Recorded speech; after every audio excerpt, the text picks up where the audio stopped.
peut commencer? Oui. Bonjour tout le monde, bienvenue dans notre vidéo bilan des 6 mois. Alors 6 mois, pour nous c'est 16 000 km et pour tout le monde c'est 182 jours. Et on est parti du coup sur les routes d'Europe depuis déjà 6 mois. Nous sommes actuellement, comme vous ne le devinez peut-être pas, avec ces beaux sommets enneigés, mais en Slovénie. Donc on a un peu de retard sur la vidéo, mais ça c'est normal. Et donc comme on l'avait fait pour les 3 mois, on va vous faire un bilan assez complet sur déjà notre ressenti, comment on va. Comme on nous l'avait demandé d'ailleurs dans la première FAQ que je vous mets ici aussi. Sur notre itinéraire, sur les chats, comment on vend les chats, sur le budget, ça c'est un truc qui vous intéresse souvent, et est-ce qu'on est toujours dans les clous de notre budget ou pas. Les galères. Les galères, et on a rajouté une rubrique, parce que ça c'est un oubli de la dernière fois, sur nos regrets en fait. Est-ce qu'on a des regrets? Et vous allez voir que oui, depuis notre départ.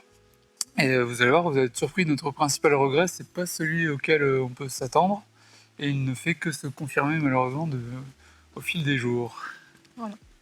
Donc 6 mois, comme je le disais tout à l'heure, ce sont 16 000 km et nous avons donc été jusqu'en Espagne. Nous avons fait le tour de la péninsule ibérique, donc par l'Espagne. Ensuite, le Portugal. Nous sommes revenus en France, à Hendaye, pour traverser les Pyrénées et aller jusqu'à Thonon-les-Bains. Ensuite, la Suisse, où nous sommes restés un mois, quasiment un mois. Le sud de l'Allemagne avec la Bavière. Ensuite, nous sommes allés en Tchéquie pour 2 semaines, grosso modo. Voilà. Nous sommes allés aussi en Autriche. Alors l'Autriche, c'est très particulier. On essaiera de vous faire une vidéo dessus quand on sera à jour dans les vidéos. Ouais, c'est notre première grosse déception en termes de pays, pour dire les choses directement. Ensuite, après l'Autriche, nous sommes allés dans les Dolomites. C'est de là que nous aurions dû faire la vidéo bilan des 6 mois, mais nous avons un petit peu de retard, donc nous sommes déjà en Slovénie. Et du coup, nous voici donc en Slovénie, et comme vous voyez, c'est magnifique. Bref, on n'est pas là pour parler de la Slovénie. Première rubrique, notre ressenti, notre humeur et tout. Comment ça va? Et ça va très bien. En tout cas, pour moi, grosse différence quand même avec le ressenti qu'on vous avait décrit lors du bilan des 3 mois. Là, clairement, on a, en tout cas en ce qui me concerne, enfin pris le rythme. On est beaucoup plus posé, on se laisse beaucoup plus porter par le voyage, par nos destinations, par les découvertes. En fait, il y a un palier entre la vie sédentaire et la vie nomade, et je pense qu'il faut le temps de l'apprivoiser, en fait, cette vie nomade, parce que c'est pas si évident que ça. On part pas en vacances, on part sur un style de vie, en fait, et ça peut être compliqué, parce qu'en fait, on se retrouve avec peut-être moins de contraintes ou des contraintes différentes. On a plus de temps pour nous, et plus de temps, ça veut dire plus de temps pour découvrir, mais ça veut dire aussi plus de temps pour penser. Et peut-être pour penser un peu trop au passé, un peu trop à l'avenir, alors qu'en fait, il faut juste profiter du moment présent. Et c'est ce qu'on apprend à faire, et c'est plutôt plaisant. C'est pas si facile qu'il n'y paraît, mais c'est très appréciable. Donc, oui, comme je l'avais dit dans le bilan des 3 mois, moi en tout cas, il m'a fallu vraiment beaucoup de temps pour, en tout cas, plus que ce que j'avais imaginé, pour justement basculer de cette vie sédentaire à cette vie nomade. Et je pense que ce qui nous a manqué, c'est, pour reprendre l'expression de palier, on va rester dans le monde de la plongée, mais c'est le sas de décompression. En fait, on est parti vraiment du jour au lendemain, d'une vie sédentaire très occupée, à une vie complètement nomade, où on a tout lâché, notre appart et tout. Et, Sauf les chats. Sauf les chats. Et finalement, cette bascule a été peut-être un peu trop brutale. Il aurait fallu peut-être se poser, je sais pas, 2 semaines, un mois, plutôt en mode vacances, repos, avant de partir. Mais de toute façon, voilà. Après, c'est un luxe qu'on ne pouvait pas forcément se permettre en termes de temps. Même si on a 2 ans, c'est un très grand luxe, mais on voulait vraiment en profiter sur les routes. Donc avec du recul, il aurait peut-être fallu quand même prendre au moins quelques jours et pas partir billet en tête. Mais voilà, donc ça, si vous voulez un petit retour d'expérience. Et nous, pareil, on s'était imposé une semaine pour descendre la France, alors que dans l'absolu, on peut le faire en une journée. Mais on s'était imposé une semaine pour descendre la France, donc d'Arras à Collioure, et du coup la Catalogne après. Mais en fait, même une semaine en prenant le temps, tout ça, on était déjà en mode on va découvrir, parce qu'on est allé à Chambord, on est allé à la grotte de Lascaux, on est allé à Collioure. En fait, on voulait découvrir des lieux qu'on n'avait jamais vus en France. C'était pas 2 semaines c'était pas une semaine de repos non plus, quoi. Donc, voilà, l'important c'est qu'on s'éclate vraiment. Là, pour le coup, on est vraiment plus dans le vivre le moment présent et c'est super. Donc notre itinéraire, donc on va pas revenir en détail, par contre c'est plus, on s'est rendu compte de deux choses. Qui peut vous aider si vous êtes en train de préparer un itinéraire sur un voyage au long cours. Ça, c'est un Exactement. petit truc, qui est une petite astuce qui peut vous faire du bien. La première astuce c'est en termes d'optimisation. En fait on s'est rendu compte que, notamment quand on est passé en Allemagne et en Autriche, qu'on aurait pu faire mieux en termes d'itinéraire. On vous explique, en fait quand on était en Allemagne, dans la Bavière, nous sommes allés voir le lac de Königssee, très beau lac soit disant passant. Mais ça nous avait fait faire à ce moment-là un détour de bien 2-3 heures de route, voire plus, parce qu'après il y a le retour. Parce que la Bavière, c'est très grand. C'est grand, en plus c'était une zone de montagne, donc pas forcément des grosses routes et tout. Et on s'est rendu compte quelques semaines plus tard, lorsqu'on est passé en Autriche. La fameuse. Voilà, et on était à Salzbourg. En fait, que ce lac, il était vraiment peut-être à même pas 1 heure de Salzbourg en fait en voiture. Et on s'est dit, mince, en fait, on aurait dû y aller plus tard quand on est passé en Autriche, faire un petit saut du côté de l'Allemagne pour aller voir ce lac et pas faire notre grand détour qu'on avait fait à ce moment-là. Et ça, cette erreur, en fait, on s'est rendu compte que on l'a faite parce que quand on a préparé notre itinéraire, on l'a fait vraiment pays par pays. On dit voilà, en Allemagne on va faire ci, en Suisse on va faire ça, etc.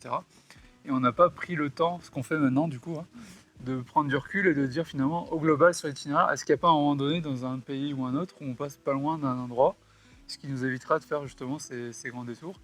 Et pour vous donner un exemple, on s'est rendu compte que quand on sera en Slovénie, enfin on y est là, mais à un moment donné on va passer pas loin de la Croatie.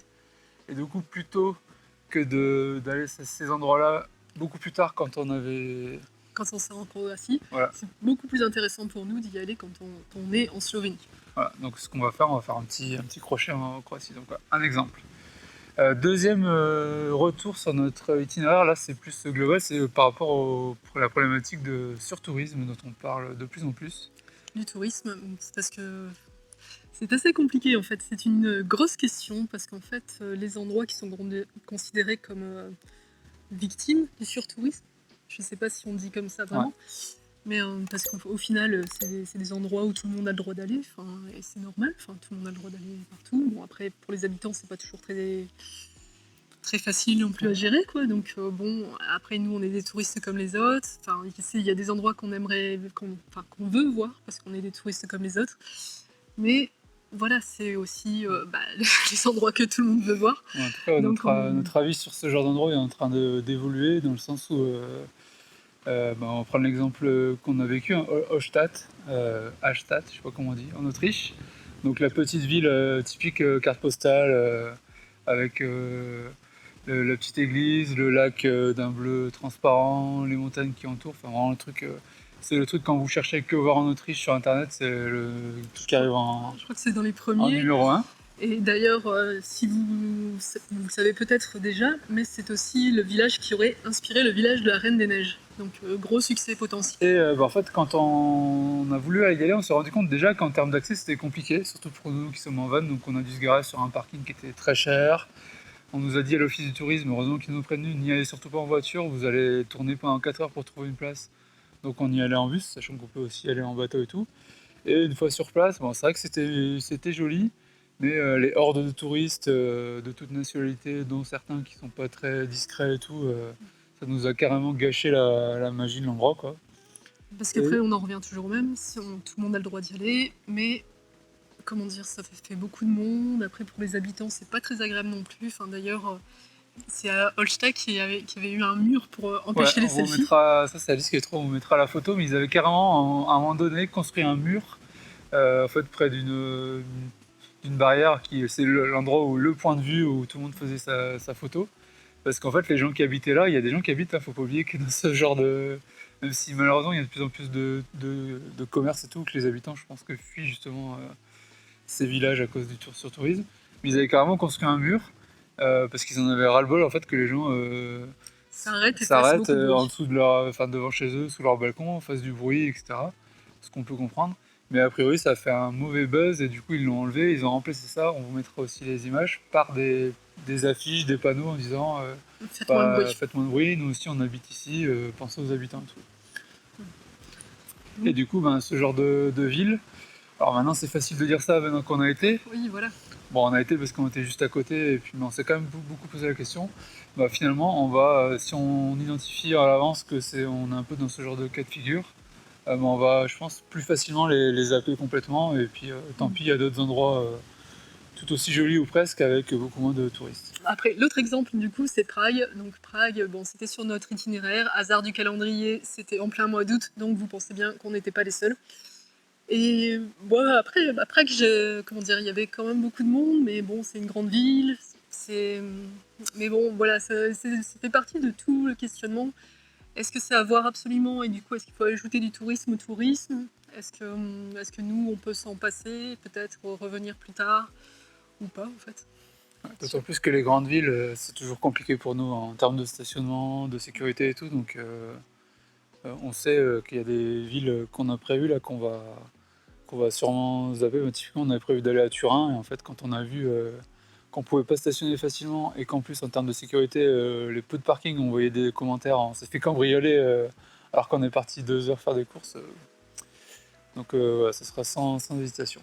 Et donc à Prague, la bonne idée ou le bon Prague, truc à faire? ouais, c'est que ce qu'on a le plus apprécié du coup, c'est les endroits en dehors du surtourisme. Donc, notamment, Alice avait trouvé des abris. Enfin, anciens, ils existent toujours, mais abris anti-atomiques, il y en a plein dans la ville. Donc certains sont accessibles au public, pas forcément tous les jours. Et ça, c'était vraiment cool. On a vraiment apprécié ces petites expériences vraiment en dehors des sentiers battus. Donc, je pense que dans toutes les villes, en fait, on peut trouver des trucs comme ça, mais il faut chercher un peu, quoi. Bon. Troisième rubrique. Les galères. Alors, les galères, parce qu'il y en a toujours forcément. Et qu'est-ce qu'on a eu comme galère? Alors, on a eu 2 petites galères. Enfin, une qui n'en est pas vraiment isolée, mais qui a failli en être une. C'était quand on était en Tchéquie. En fait, on avait trouvé un spot. Alors, on était super contents de nous. On avait trouvé un spot en lisière de forêt. Donc à la lisière d'un parc national, enfin ce qu'on croyait être la lisière du parc national, parce qu'en fait c'était sur le parking d'un hôtel abandonné. Donc on s'est dit, banco. Ouais, c'était cool, il y avait 5-6 camping-cars, mais vraiment c'était hyper grand, on n'était pas du tout les uns sur les autres. Il y avait un petit côté urbex avec l'hôtel abandonné et tout. Et du coup, sauf que le matin, en plus ce matin-là on avait choisi de se reposer, donc on s'est pas forcément levé tôt. En fait, en ouvrant la porte du van, il y avait un garde forestier qui commençait à prendre des photos du van, de la plaque et tout. Pour nous mettre une amende. Et ses premiers mots, c'était carte d'identité, s'il vous plaît. Donc voilà, on n'était pas très serein. Heureusement, en fait, après discussion, alors c'était pas facile parce que j'ai sorti Google Traduction et du coup, on se passait chacun mon téléphone pour essayer de se comprendre. Mais du coup, il m'a expliqué qu'on n'avait pas le droit de dormir ici, qu'on était encore dans le parc national, ce qui expliquait en fait, qu'il voulait nous mettre une amende. Et du coup, en plus, on venait juste d'arriver en Tchéquie, et ça faisait 1 ou 2 jours, etc. On a expliqué en toute bonne foi que voilà, on savait pas. Et on était vraiment à la lisière du parc national, Voilà, pas en plein parc national. Oui. Puis au final, il a dit bon, ok, cette fois-ci, je vous mets pas d'amende, mais soyez vigilants. D'ailleurs, j'en profite si vous allez en Tchéquie. Ce qu'il nous a expliqué du coup, c'est que en fait, dès que vous êtes même en bord de forêt et tout, en fait, dès qu'il y a la forêt, la nature, il y a les lois de la protection de la nature qui entrent en jeu. Et en fait, dans 99% des cas, vous n'avez pas le droit de dormir en camping-car et tout. Donc ça, c'est bon à savoir. Ce qui est plutôt autorisé, toléré, c'est sur des parkings au bord de la route, etc. Ce qu'on a fait, des aires payantes évidemment comme d'habitude, mais donc méfiez-vous, la forêt, tout ça, la nature. Même si vous n'êtes pas dans des parcs, hein, c'est compliqué en Tchéquie. Donc ça, c'était la première petite galère, enfin plutôt petite frayeur. Et la deuxième, c'est là concernant plutôt le van. On a eu un problème électrique. Un problème électrique, un problème de fusible. Voilà. Si mes souvenirs sont bons. Ça. Donc en fait, on s'est rendu compte qu'on a un petit boîtier, un petit modem 4G en fait. Alors ça je vous dis ça après élimination, etc. Que quand on branchait ce petit boîtier, il y a les plombs qui sautaient. Et donc en regardant, la première fois, un fusible avait grillé. Donc je le remplace. C'est moi qui ai trouvé le fusible. Je le remplace, donc heureusement on a des fusibles de rechange, d'ailleurs pensez bien en avoir. Je peux toujours avoir une Alice avec ça. Et des fusibles. Et des fusibles. Donc on rebranche, changement de fusible, on rebranche le petit boîtier, et bim, ça ressaute. Pareil, même problème. Donc là on se dit il y a un souci, sachant que en fait, pour la petite histoire, le câble de ce boîtier avait été croqué par chaussette. Donc je me suis dit, en fait, il y a du croquet, le court-circuit classique. Donc on a dit, on va pas rechanger les fusibles tous les jours. Donc on a fini par commander un câble. Alors c'est un câble très particulier, donc sur Amazon, parce qu'on ne le trouvait pas du tout au magasin. Et comme on savait qu'en Italie on allait rester 3-4 jours au même endroit, on a pu l'envoyer en relais colis. Et le changement de câble a bien résolu le problème. Donc on a réussi à se débrouiller tout seul. Voilà, donc c'était juste pour le coup là, moins de grosses galères que ce qu'on a pu avoir auparavant, notamment le problème d'eau qui nous a bien embêté. Donc pour l'instant, on touche du bois. 4e point, comment vont les chats?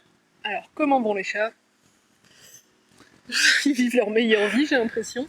Sauf Punky, qui nous a fait une petite allergie. Alors c'était pas une grande surprise parce qu'il nous avait déjà fait le coup quand on habitait dans notre appartement. Il est assez fragile au niveau de la peau. Et en fait, on avait acheté, pour faire court, des colliers anti-parasites pour remplacer un petit peu les pipettes qu'on leur met donc pour les puces, les tiques et tout. Et j'ai acheté 2 colliers, chaussettes, aucun problème. Et Punky, en fait, on s'est rendu compte quelques jours après qu'il commençait à avoir des plaques rouges qui perdaient les poils au niveau du collier. Donc tout de suite, on l'a enlevé. Et c'était bien ça. Voilà, et là tout va bien. Enfin, rassurez-vous, tout va bien. Ses poils ont repoussé, et comme si de rien. Mais bon, du coup, il est repassé aux pipettes anti-parasites. Et pour la petite histoire, on avait demandé à notre vétérinaire de leur faire une espèce de trousse de soins au cas où. Et on a bien fait puisqu'on avait en fait un petit spray à mettre sur la peau quand on a ce genre de cas de figure. Et au bout de quelques jours, ça a résolu le problème. Donc on a d'autres médicaments pour le ventre, pour les yeux, etc. Donc, quand vous préparez votre voyage, votre trousse à pharmacie, si vous avez des animaux, n'oubliez pas aussi leur trousse à pharmacie. Ça revient même.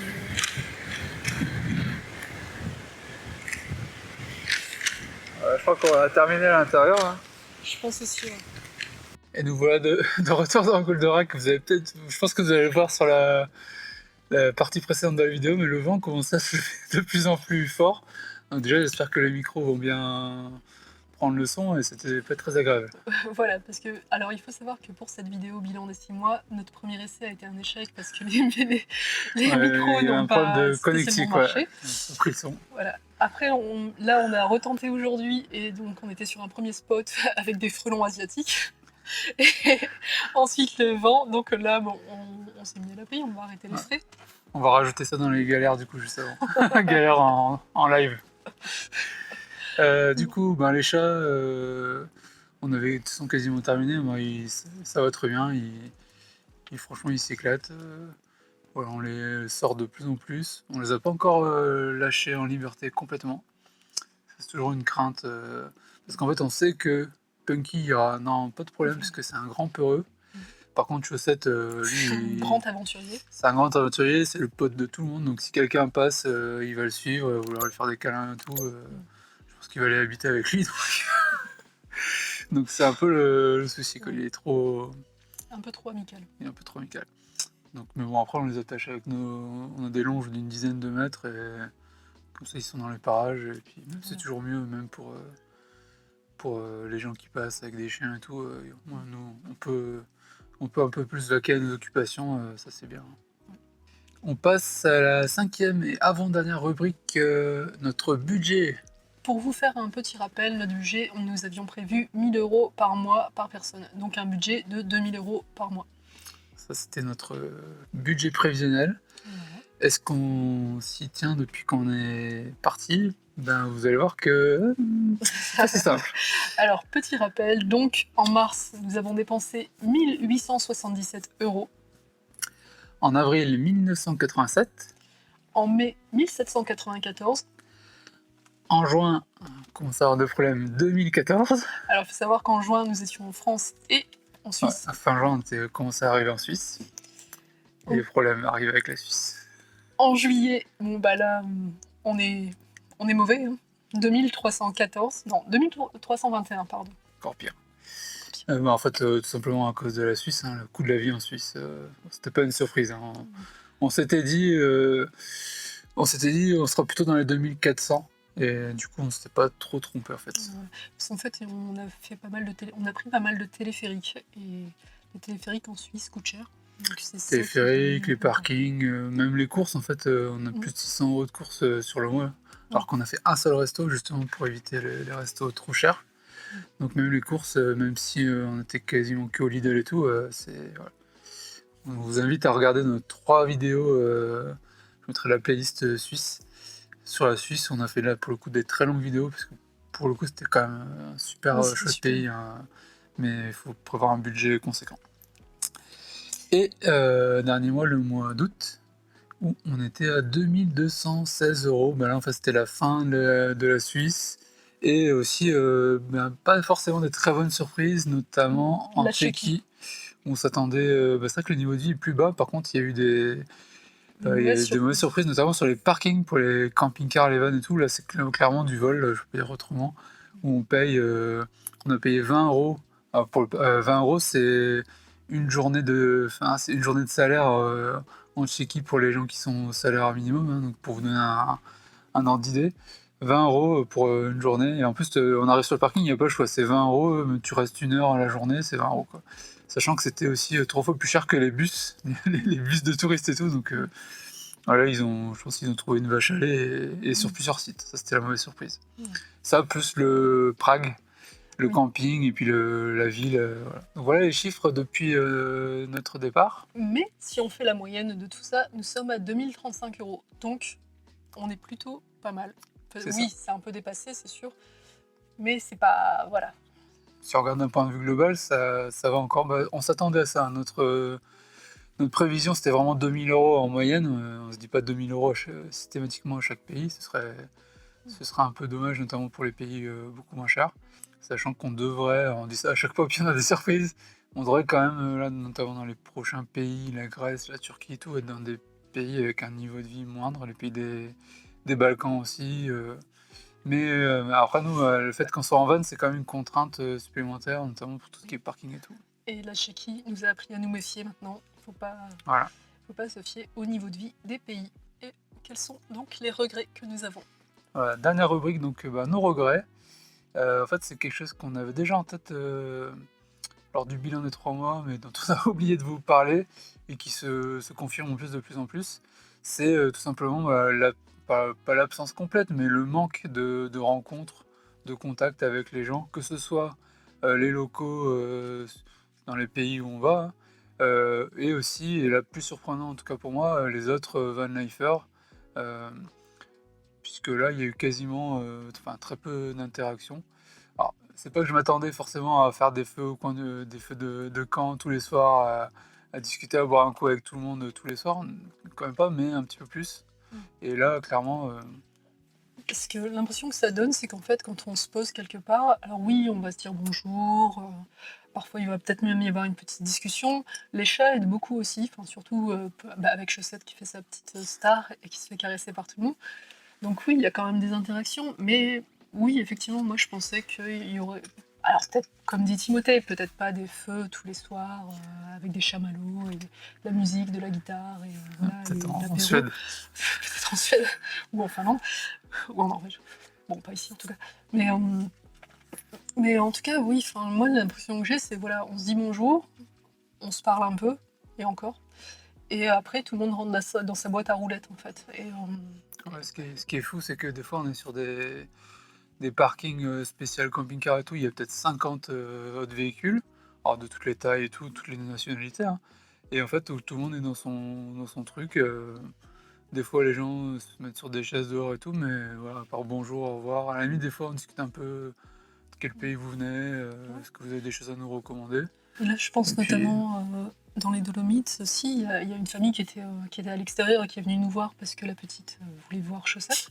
Donc ça, voilà, on a parlé un peu, mais on a parlé un peu, on a fait visiter le van, enfin, voilà, mais ça en reste là, quoi. Enfin, c'est pas beaucoup plus. Enfin, moi, et sans aller jusqu'au parking à 50 vannes, c'est pas non plus en plus ce qu'on cherche. On est déjà allé sur des petits spots où il y avait des gens qui s'installaient aussi. Et oui, du coup, il y a une petite discussion qui commence. Bah, encore une fois, beaucoup avec les chats. Mais bon, ça commence. bien, mais ça s'arrête là en fait. Il va pas y avoir le petit apéro. C'est ça. Mm. Y a pas... Après, Alors, peut-être qu'on n'a pas peut-être que trouvé ça. des gens, voilà, pas encore Voilà, trouvé des gens avec qui on aura des affinités oui, et inversement. Hein, peut-être que ça vient de nous aussi, peut-être que je ne sais pas.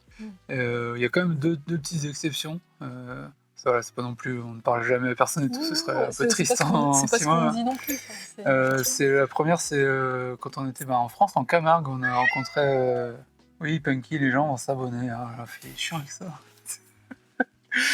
Première exception, c'était Gabor, donc un Hongrois qu'on a rencontré en Camargue, alors qu'il n'était pas du tout un van lifer, puisqu'en fait, lui, son projet, c'était de rejoindre Porto depuis Budapest en vélo. Donc franchement, déjà un très beau projet. Et en fait, on l'a croisé parce qu'il était en train de planter sa tente près de nous. Nous, on était sur un spot un peu nature, justement en Camargue, un spot sur le terrain d'un viticulteur qui laissait son terrain à disposition, d'ailleurs, super cool. Il est venu nous voir en disant: est-ce que vous pouvez charger la batterie de mon téléphone et tout, sans, pas de problème. Et du coup, moi je suis retourné le voir un peu plus tard en disant: écoute, viens boire un verre. En plus, on est d'acheter du vin, justement, de très bon vin de Camargue. Viens boire un verre avec nous. Et en fait, on a passé pas mal de temps, peut-être 1 heure ou deux, dans le van avec lui, pour discuter de son projet, du nôtre et tout. Donc c'était vraiment super cool. Et ça, c'est le premier exemple. Et le deuxième exemple, c'était en Tchéquie, une famille de Français. Alors, c'est anecdote assez marrante en fait, puisque on était parti sur une randonnée, pour aller voir une arche naturelle. Comme c'est un endroit assez touristique, on s'était garé assez loin, donc je dis je vais aller chercher le van. Alice va m'attendre, comme ça lui évitera de trop marcher. Donc je vais chercher le van, je la récupère. Et en fait, là où c'était un arrêt de bus, en fait, où elle attendait. Et en fait, il y a une famille de Français, comme ils ont vu qu'on avait une plaque française. Et eux, ils avaient un peu le même problème, c'est qu'ils étaient garés de l'autre côté, leur fourgon. Et ils ont demandé en fait qu'on prenne la femme en stop pour qu'elle aille récupérer le van et récupérer sa famille à elle, bref. Et du coup, on a pas mal discuté. En plus, on les a recroisés 2 fois, un peu vraiment par hasard. Le fameux hôtel abandonné, on a failli se prendre une amende, ils y étaient aussi, sans se concerter. Et encore un autre petit parking le lendemain. Et du coup, on a pas mal échangé et tout, mais pareil, quoi. On a passé par exemple la soirée à 50 mètres l'un de l'autre, l'hôtel abandonné. Ils n'ont pas forcément invité pour l'apéro ou inversement d'ailleurs. Oui, Après, ils avaient des enfants et tout, c'est encore d'autres contraintes. Des gens, on rencontre aussi des gens qu'on a rencontrés dans des voyages antérieurs, des gens qu'on connaissait d'avant, tout ça. Donc on rencontre des gens, mais je sais pas comment dire en fait.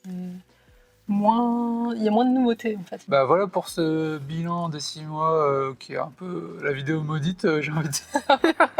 Non, parce qu'entre tous les problèmes techniques, le vent, les chats, on vous mettra pas tout au montage, mais les chats qui passent devant, qui renversent tout. Les frelons asiatiques. Les frelons, non, on avait fait se faire attaquer par des frelons asiatiques quand on était dehors au début de la vidéo.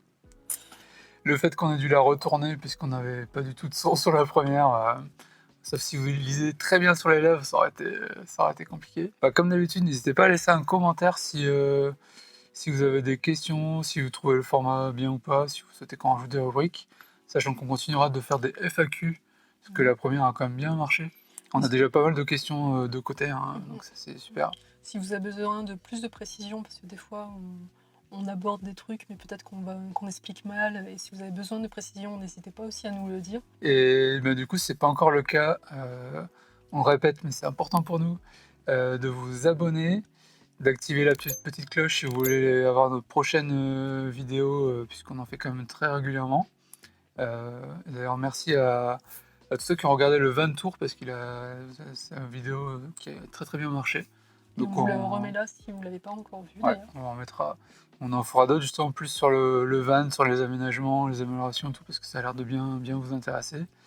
Et rendez-vous dans le bilan des peut-être 9 mois, peut-être 12 mois, on n'a pas encore décidé. En tout cas, nous, on va continuer notre petit parcours en Slovénie et puis ensuite continuer de vivre la Dolce Vita en Italie, puisqu'on va y rester très très longtemps et que ça a démarré très très fort l'Italie. Merci de nous avoir regardés. Et puis il est temps de partir. Partir quand même. Oui.